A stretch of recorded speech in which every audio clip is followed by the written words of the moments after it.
Hello दोस्तों, नमस्कार। हमारे नए चैनल में आपका स्वागत है। तो हमारा आज का टॉपिक है लेखा शास्त्र। तो लेखा शास्त्र में पढ़ने वाले हैं आज हम लेखा शास्त्र में पढ़ेंगे साझेदारी फर्म का विघटन 2, साझेदारी का दिवालिया होना। चलिए इस चैप्टर को पढ़ लेते हैं अच्छे से।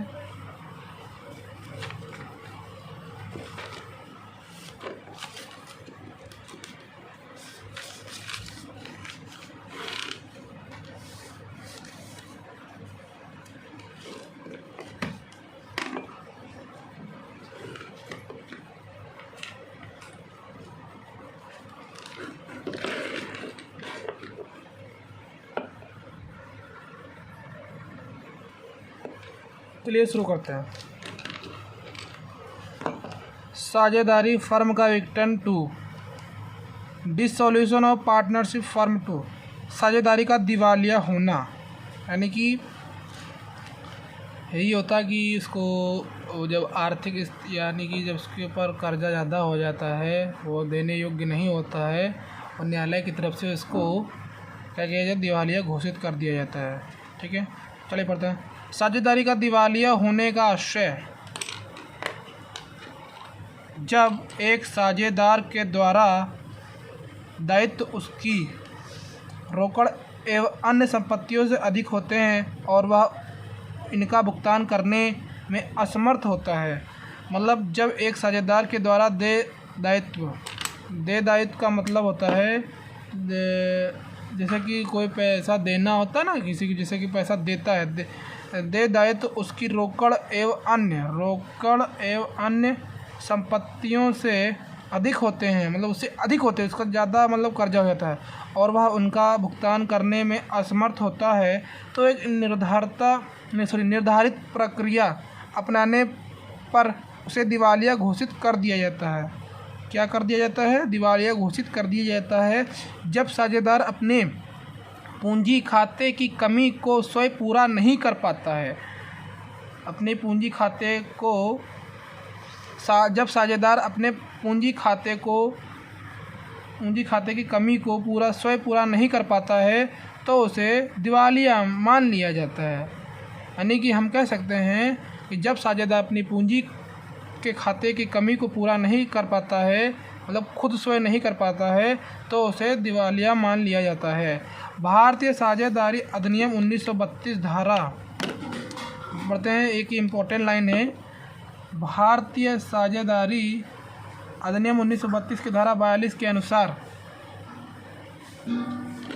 भिन्न अनुबंध के अभाव में एक साझेदार के दिवालिया हो जाने पर फर्म का विघटन हो जाता है।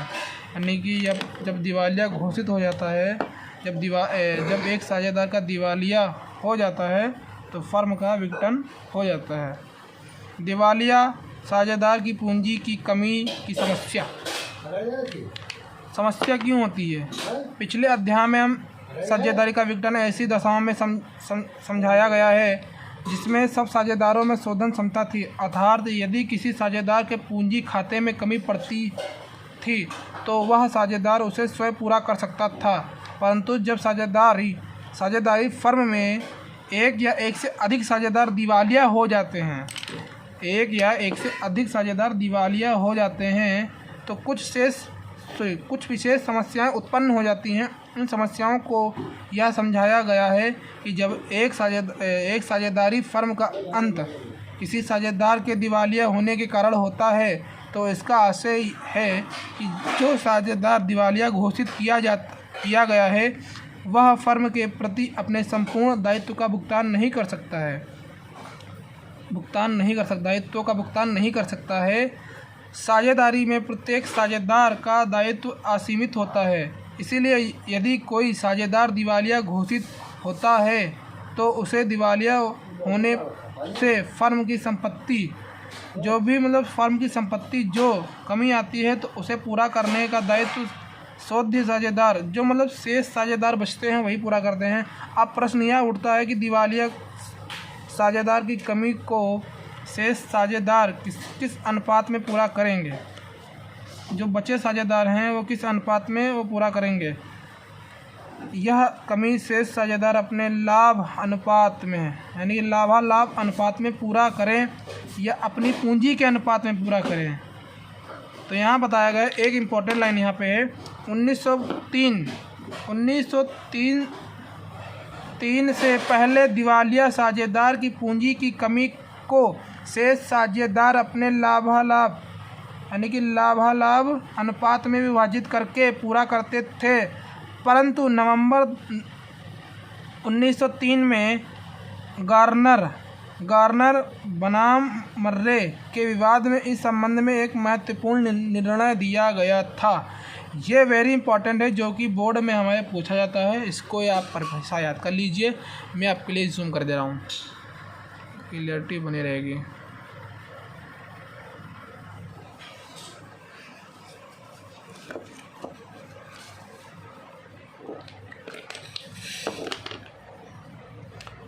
गार्नर बनाम मर्रे विवाद, यानी गार्नर वर्सेस मर्रे केस। मतलब इसमें यह था कि 3 पार्टनर थे जिनका नाम था, पहला का नाम था गार्नर बनाम मर्रे। सन 1903 में न्यायाधीश जायस के गार्नर बनाम मर्रे के मुकदमे में जो निर्णय दिया है उसने दिवालिया साझेदार की पूंजी की कमी के संबंध में नए सिद्धांतों को जन्म दिया है। इस निर्णय को समझने के लिए पिछले यह आवश्यक है कि इस विवाद के तथ्यों पर प्रकाश डाला जाए। इस विवाद का निर्णय निम्न प्रकार है। देखिए कौन कौन से प्रकार हैं। पहला, एक फर्म में 3 साझेदार थे जिनका नाम, तो एक फर्म के 3 साझेदार थे, गार्नर, मर्रे और विकल्स। विक्लेंस, ठीक है। ये 3 पार्टनर थे। वे समान अनुपात में लाभालाभ बांटते थे ना, पहली हो गई। फिर इन तीनों साझेदार की पूंजी असमान थी, मतलब बराबर नहीं थी। इस फर्म का 30 जून 1900 में न्यायालय के आदेश द्वारा विघटन हो गया। मतलब 30 जून, ये तारीख भी याद करनी पड़ेगी। 30 जून 1900 में इसका विघटन हो गया, इस फर्म का विघटन हो गया। विघटन होने पर साझेदारों की संपत्तियों को बेचा गया। जब विघटन होता है, जब संपत्ति जो बचती है उसको हम क्या करते हैं, जो साझेदार होते हैं उसको संपत्ति को बेच देते हैं और जो पैसा आता है उसको अपने लाभ हानि अनुपात में बांट लेते हैं। बेचने से प्राप्त रकम लेनदारों का भुगतान किया गया, परंतु साझेदारों की पूंजी के शेष भुगतान करने के लिए पर्याप्त राशि ना बची, और मतलब जो भी राशि ना बची तो इसमें उस समय साझेदारी फर्म की स्थिति अग्र प्रकार थी। इसका अर्थ नहीं पता अग्र के क्या होता है।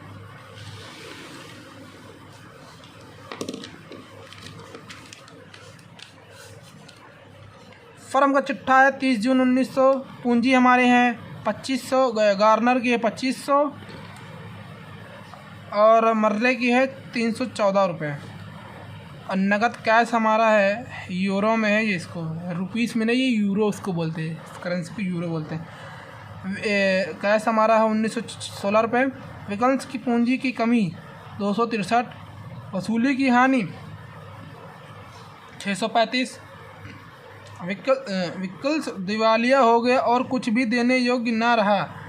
ब्रिटिश साझेदारी अधिनियम, ब्रिटिश वहाँ की अपनी, तो भारतीय साझेदारी अधिनियम 32 धारा के अनुसार जो भी है, ब्रिटिश साझेदारी अधिनियम 1890 की धारा 44 के अनुसार विकल्प की 263 पौंड पूंजी की कमी वसूली पर हानि की तरह मानी जा सकती है और मानी जा सकती थी। इस प्रकार फर्म की कुल हानि 263 प्लस 635 अर्थात 898 पौंड हुई, जिस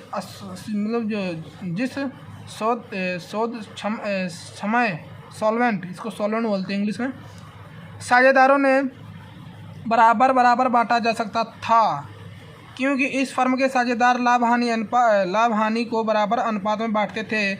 ऐसा करने से मर्रे को 98 का जो देखते तो इतना रुपये इसको देना पड़ता, 449 रुपये और में से घटा दे 314 तो 135 पाउंड गवर्नर को देने पड़ते और फर्म की 1916 पाउंड की सबकी सब रोकड़ गवर्नर को ही मिलती। परंतु न्यायाधीश ने इसके विरोध में अपने विचार प्रकट किए। कौन कौन से विचार है, चलिए इस पे हम देखते हैं। इसको थोड़ा और जूम कर देते हैं।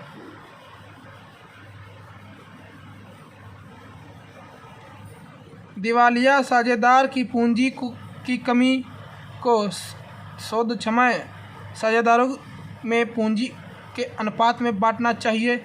मतलब इसका यह हुआ कि जो साझेदार की जो पूंजी की जो कमी होती है वो शोध साझेदारों में पूंजी के अनुपात में जो भी मतलब होता है, जो भी कमी आती है उसको पूंजी के अनुपात में बांटा जाए। फिर होता है पूंजी का अनुपात उस पूंजी के आधार पर निकालना चाहिए जो विघटन के पूर्व बने हुए चिट्ठे में थी। इस संबंध में यह ज्ञात करना आवश्यक है कि साझेदारों की पूंजी स्थायी है या अस्थायी है।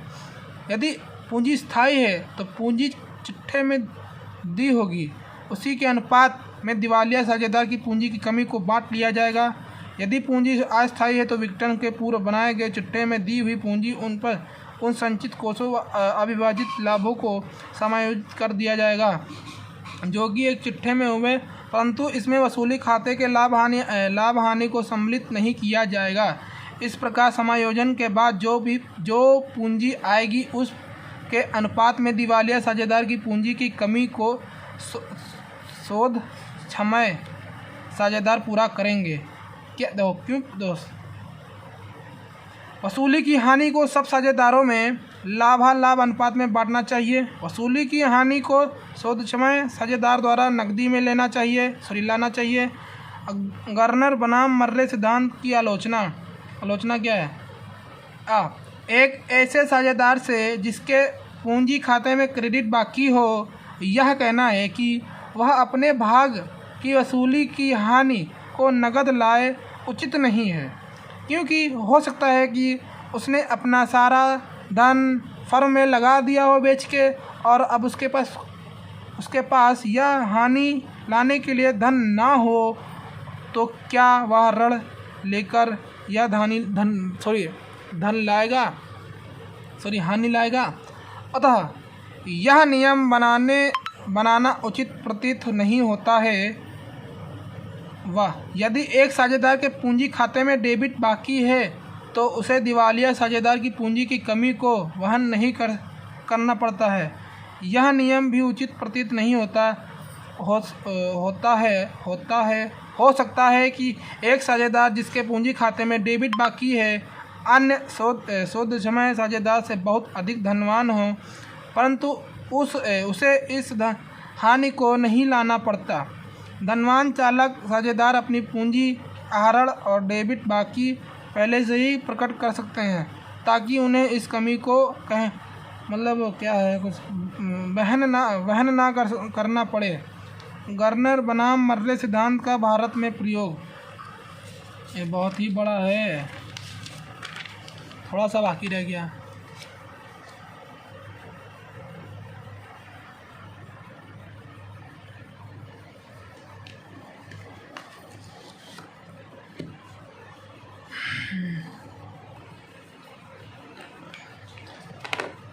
भारतीय साझेदारी अधिनियम 1932 की धारा 48 के अनुसार भारतीय साझेदारी अधिनियम 1932 धारा 48 के अनुसार हानियाँ पूंजी की कमी सहित सबसे पहले लाभ में से, फिर पूंजी में से और अंत में आवश्यक हो तो साझेदारों द्वारा व्यक्तिगत रूप से लाभालाभ अनुपात में ही भुगतान की जाती है। यहाँ पे बोला जा रहा है कि जो भी इनसे लेना दिवालिया से, तो पहले यहाँ पूंजी से लेंगे, फिर जो लाभ है उनसे लेंगे, और जो बाद में बचता है उनके व्यक्तिगत द्वारा जो है लाभ जो भी है भुगतान करेंगे, अनुपात में ही भुगतान करेंगे। यह धारा केवल उस दशा में लागू होती है जबकि साझेदारों में भिन्न समझौता नहीं, जो कोई समझौता नहीं होता है। ठीक है। 1903 के 3 में गवर्नर बनाम मर्रे का निर्णय किया गया और इसके 28 वर्ष बाद 1932 में भारतीय साझेदारी अधिनियम पास करते समय इस निर्णय के विरोध में कोई भी जिक्र ना किया। ये पता नहीं क्यों गौरव मान ले कौन है, पता नहीं, बाहर फालतू का चिक लगता है।